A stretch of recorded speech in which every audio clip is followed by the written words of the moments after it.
Bismillahirrahmanirrahim. Assalamualaikum warahmatullahi wabarakatuh. Waalaikumsalam warahmatullahi wabarakatuh. Sehat? Alhamdulillah sehat. Mas Bambang sehat? Alhamdulillah. Ini namanya Gus Eyang ya? Eyang Purbo. Udah omong semua gitu.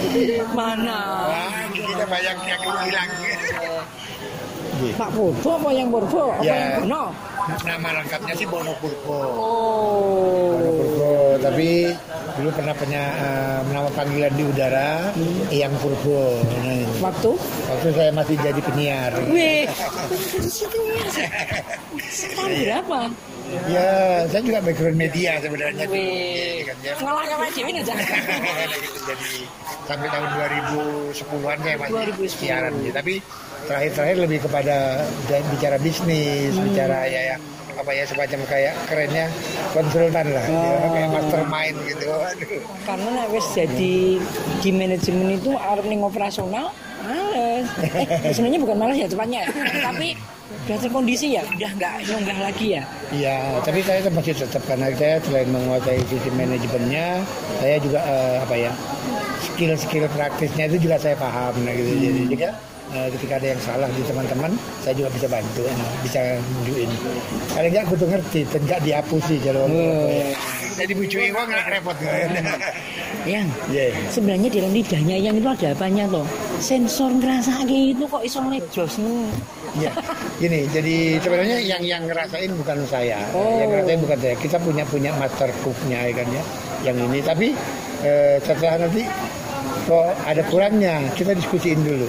Jadi karena kita kenapa ini masakannya bisa ini, kebetulan di tim kami itu saya Madura, ya kan, aslinya Madura. Nah, gitu kan ya.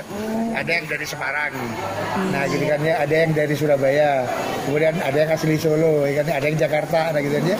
Nah kalau 5 orang ini bisa ngerasain sama komennya enak, pasti semua lidah enak. Barometernya di situ. Nanti kita aku belum. Nah sampai ketemu 5-5-nya bilang enak. Nah, 5 itu siapa? Nah, ya di tim manajemen kita lah. Maksudnya kepala warung? Bukan maksudnya kepala warung, kan kalau warung itu satu unit kerja ya, dipimpin oleh manajer outletnya. Nah di atas semua ini ada namanya tim manajemen. Itu yang ada yang orang operasionalnya, itu kan ada. Jadi saya kebetulan di marketing sama ini. Jadi marketer. Iya, marketer aja. Ada orang finance ini kebetulan 5 orang di pilar sistem manajemennya ini berbeda-beda latar lidahnya. Sehingga kalau 5 orang ini sama orang Solo aslinya ibu, ya kan ya, bilang enak ya. Oh sudah. Nah, iya. Tetap makanya bagaimana masakannya Jawa, tapi diterima sehingga mau orang Surabaya, orang Jakarta, orang Sunda terutama ya kan yang paling terasa. Mesti penak. Pasti penak lah gitu. Kira-kira gitu. Yang Purbo ini kan istilahnya tim leader ya. Nah, tim leader. Bagaimana penjenengan bisa mengelola, ada berapa? Sebenarnya kalau yang di ini aja ada 3 lah ya. 3 ya. Ada bakso Kadipolo. Ada dapur Solo. Ada ayam goreng Kartini. Itu satu manajemen. Terus yang ada di luar kota, nah gitu kan ya. Nah, gitu. Kalau yang di Boyolali sama yang lain beda. Enggak, satu keluarga, satu resep, satu ini tandanya sama lah gitu. Cuma manajemennya berbeda. Bagaimana penjenengan mengelola ini gimana? Ya apa ya? Hati. Jadi aku rasa ngelola, kurang di hati. Jadi semua itu harus harus senapat katanya kan, niatnya, tujuannya dan caranya. Jadi samakan dulu mindsetnya semua teman-teman itu. Jadi akhirnya ketika mereka sudah memiliki sense of belonging akan perusahaan ini, jadi mereka kerja sepenuh hati. Kata kuncinya apa? Gimana? Kata kuncinya apa? Kata kuncinya kita pintar ngomong teman-teman semua.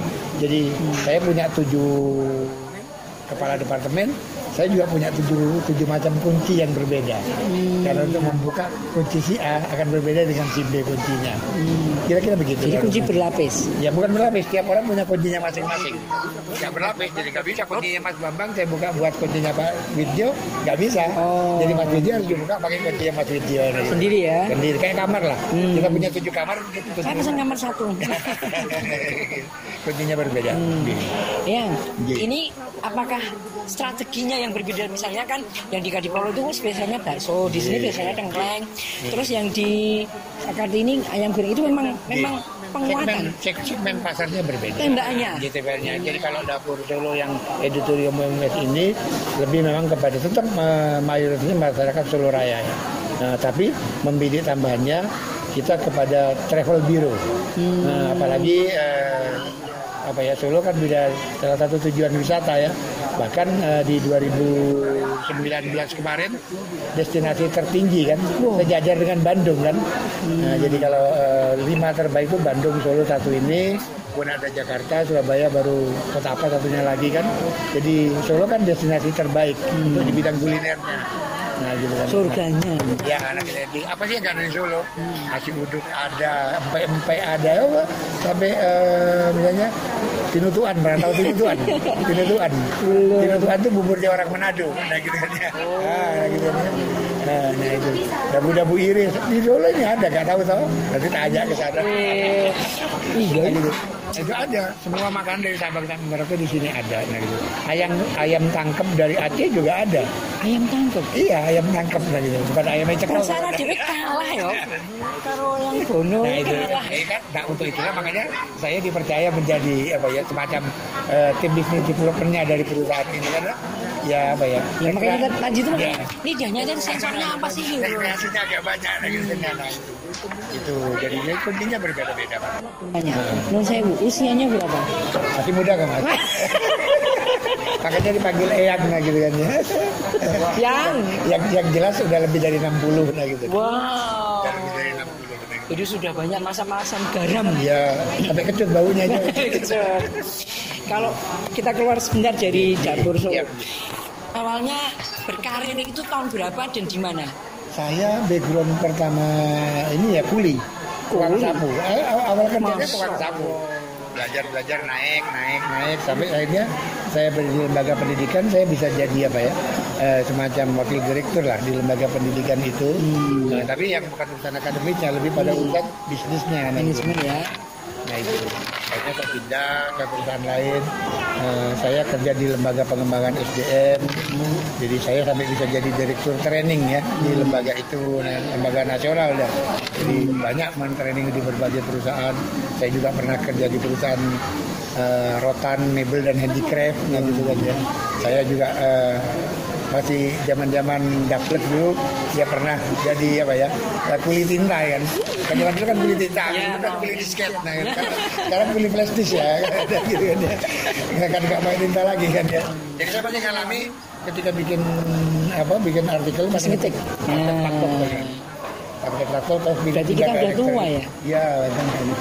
Jadi saya masih ngalami noto siku tinggi lah ya. Oh, yang ngeleset di gunting. Layoutnya itu nggak kayak sekarang udah pakai Corel, pakai ini ya. Dulu masih diguntingin.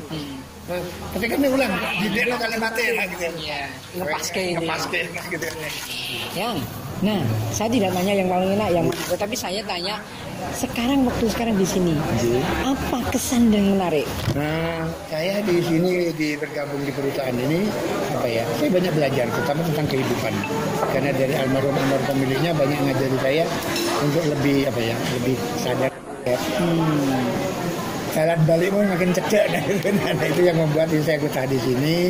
Kemudian saya di sini bisa mengamalkan lah pengalaman panjang saya dari zaman gak enak sampai ini kepada teman-teman yang muda di sini. Dan alhamdulillah itu banyak yang berarti karena rata-rata di sini ini nggak ada yang sarjana. Nggak ada yang sarjana kan dari sekian banyak ini, tapi semua ternyata mampu memimpin, mampu ini. Itu dia ada internal trainingnya gitu aja. Jadi yang aku membuktikan bahwa kesuksesan itu tidak harus sarjana. Bahkan orang-orang besar malah nggak lulus kuliahnya. Nah, tetapi ternyata punya passion yang baik untuk mengelola yang luar biasa seperti ini. Nah, bagaimana penjenengan menerapkan ketentuan terhadap karyawan ini? Dikomunikasikan terus. Komunikasi. Tetap ada. Jadi kita rutin. Jadi di tingkat leader, tingkat pimpinan order dan wakilnya kan ada departemen produksi, macam-macam restoran, kemudian kantor, office ya, itu tiap 2 minggu sekali kita ketemu. 2 minggu sekali? Iya, 2 minggu sekali ada namanya forum. Kita bahas permasalahannya apa, langkahnya bagaimana, solusinya gimana ke depan kita mau apa. Bahkan rencana 3 bulan ke depan apa dibahas di situ. Nah, mereka yang leader ini memberikan ke bawah. Di bawah tiap minggu, tiap pekan ada pertemuan, evaluasi terus. Nah, dari sekalinya nanti di tiap regunya, ya kan di restoran itu ada departemen, ada dapur, ada waiters ya yang ngurusi pelayanan, ada display dan kasirnya gitu ya, ada bartender. Nah, mereka punya tim-tim yang mengevaluasi. Nah, ini di breakdown semua, dibuat mereka paham. Jadi memang kita dudukkan dulu waktu itu semua, kita urai inilah aturan main kita kayak gini, kita sepakat, kita paham sehingga semua nggak ada yang merasa nggak ada yang merasa ditinggikan, direndahkan. Jadi memang itu yang porsi saya. Jadi masing-masing punya tanggung jawabnya, jadi dia tahu hak dan kewajibannya apa. Dan tiap orang sudah dibuatkan apa itu namanya key result areanya. Jadi kunci bergeraknya dia di mana. Sebagai seorang bartender, apa key result areanya? Nggak boleh itu dilompat-lompati. Contohnya lah Mas Bambang mau mandi dengan ya. Nggak bisa Mas Bambang nge-pure air langsung sebelum buka baju. Ya kan? Nah, gitu. Ya Mas Bambang nggak mungkin sabunan sebelum badannya kasih air. Itu key result area tiap orang dibuat paham sehingga mereka tahu aturan mainnya dan itu sehingga peraturan-peraturan bisa jalan kayak gitu. Bagaimana yang membuat orang yang datang ke sini bisa repeat order? Nah, kalau repeat order itu tetap kuncinya menurut hemat saya hati. Ya, ketika kita melayani mereka dengan senyum yang tulus, tidak sekedar senyum, ya kan ya. Dan yang paling penting apa ya? Ingat namanya. Saya paling tekankan kepada para manajer, ingat namanya.